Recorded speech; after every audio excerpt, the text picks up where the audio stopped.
Hi everybody, my name is Aaron Kaznitz. I'm out here in Oxnard, California, covering Dallas Cowboys training camp for Lone Star Live. But pretty soon I'll be heading back to the Dallas area because the Cowboys will play their third and final preseason game back home against the Los Angeles Chargers on Saturday. Super important game for a lot of players because the Cowboys will trim their roster from a maximum of 90 players down to the regular season maximum of 53 by next Tuesday, right? So after the game, they've got just a couple more days, and then they have to make these big roster cuts. So a lot of guys will be playing for their jobs. So, three things to watch in this last preseason game. The first thing to watch is quarterback Trey Lance. Lance is a fourth-year player, but he's only started in 4 games, right? He has a lot of talent.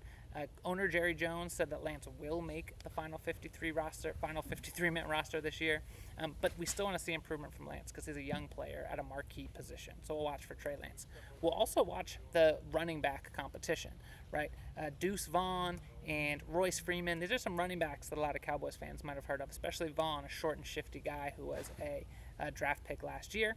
But there's competition for those roster spots. So with Ezekiel Elliott and Rico Dowdle probably locking down the top 2 running back spots for the Cowboys, the rest of the running backs are folks we want to watch, right? And then number 3, I think we need to look at the new defensive linemen, if they do play, right? So the Cowboys traded for Jordan Phillips, and they also acquired Carl Lawson by signing him. So Lawson is a defensive end, Phillips is a defensive tackle. They acquired those guys last week, so we want to see, and these are veterans, right? So we want to see if they play.